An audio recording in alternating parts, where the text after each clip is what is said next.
हम इलेक्ट्रोकेमिस्ट्री का एक बड़ा इंपॉर्टेंट टॉपिक है रिडॉक्स रिएक्शन, उसको डिस्कस करने जा रहे हैं। ठीक है जनाब। रिडॉक्स रिएक्शन में आप जानते हैं कि ऑक्सीडेशन और रिडक्शन ये दोनों रिएक्शन साइमल्टेनियसली हो रहे होते हैं एक साथ। यानी ऑक्सीडेशन का मतलब लॉस ऑफ इलेक्ट्रॉन, यानी एक स्पीशी इलेक्ट्रॉन लॉस कर रही होती है, और रिडक्शन में क्या होता है, गेन ऑफ इलेक्ट्रॉन, दूसरी स्पीशी इलेक्ट्रॉन गेन कर रही होती है। ठीक है। अब मसला ये है कि कौन इलेक्ट्रॉन देगा और कौन इलेक्ट्रॉन लेगा। ठीक है, यानी कौन इलेक्ट्रॉन लॉस करेगा और कौन इलेक्ट्रॉन गेन करेगा, इस बात का कैसे पता चले। इस बात को पता करने के लिए हमारे पास तरीका है इलेक्ट्रोड पोटेंशियल। ठीक है जनाब। आज तक हम लोग चाहे ग्रेड 9 में पढ़ा है, इंटरमीडिएट में भी पढ़ा है, और अमूमन लोगों से सवाल किया जाता है कि कौन इलेक्ट्रॉन देगा और कौन इलेक्ट्रॉन लेगा, तो डिफरेंट आंसर्स आ रहे होते हैं।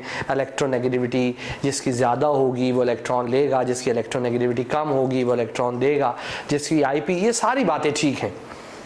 कभी कभी किसी क्वेश्चन के सारे ही आंसर सही होते हैं, लेकिन मसला ये है कि उसमें से बेस्ट वाला आंसर कौन सा है। बिल्कुल लास्ट, आप किसी जगह इंटरव्यू देने के लिए जाते हैं, पहला क्वेश्चन किया गया, फिर आपको नहीं, फिर आपने जवाब दिया, फिर नहीं, फिर जवाब दिया, फिर इसी तरीके से अगर हम कौन इलेक्ट्रॉन देगा लेगा, इस बात का पता इलेक्ट्रोड पोटेंशियल से लगता है। ये फाइनल आंसर है। ठीक है जनाब। जब आपसे कोई क्वेश्चन करे तो आप डिफरेंट आंसर दे सकते हैं, इलेक्ट्रोनेगेटिविटी, आयनाइजेशन पोटेंशियल, अगर कोई नहीं माने तो at the end electrode potential. ये जो इलेक्ट्रोड पोटेंशियल है, इसकी जो वैल्यू है वो होती है रिडक्शन पोटेंशियल वैल्यू। ठीक है जनाब। और इसकी हो सकती है ऑक्सीडेशन पोटेंशियल वैल्यू। ठीक है। एक ही एलिमेंट की, एक ही सब्सटेंस की दोनों वैल्यूज हो सकती हैं। ठीक है। लेकिन जिसकी रिड्यूस होने का पोटेंशियल ज्यादा होगा उसकी ऑक्सीडाइज होने का पोटेंशियल कम होगा। ठीक है जनाब। या जिसकी ऑक्सीडाइज होने का पोटेंशियल ज्यादा होगा उसके रिड्यूस होने का पोटेंशियल कम होगा। तो ये इलेक्ट्रोड पोटेंशियल फाइंड कैसे किया जाता है, ठीक है जनाब, इसको हम नेक्स्ट क्लासेस के अंदर जब हम अल्फाज के प्लेटफॉर्म पे आएंगे तो हम इसको पढ़ेंगे।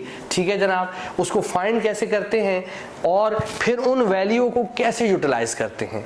यानी आप सिंपल सी मैं एक एग्जांपल देता हूं कि कॉपर सल्फेट के सॉल्यूशन में आप जिंक का मेटल डाल दें तो वो जिंक आयन बन जाएगा और कॉपर सॉलिड फॉर्म में बन जाएगा। अगर आप गौर से देखें तो ये रिड्यूस हुआ है, देखिए इसका ऑक्सीडेशन नंबर कम हो रहा है। रिडक्शन कैसे पता चलेगी केमिस्ट्री के अंदर, ये चीजें, अब रिडक्शन तो हो गई, तो रिडक्शन को पता कैसे करते हैं, ऑक्सीडेशन नंबर कम हो जाता है। ठीक है जी ना, डिक्रीज हो जाता है, और ये ऑक्सीडाइज हो रहा है, इसका ऑक्सीडेशन नंबर बढ़ गया। अब आखिर कॉपर क्यों रिड्यूस हुआ, जिंक क्यों ऑक्सीडाइज हुआ, ये इसका आंसर इलेक्ट्रोड पोटेंशियल की उन वैल्यूज में है जिसको हम डिस्कस करेंगे। ठीक है जनाब। अस्सलाम वालेकुम।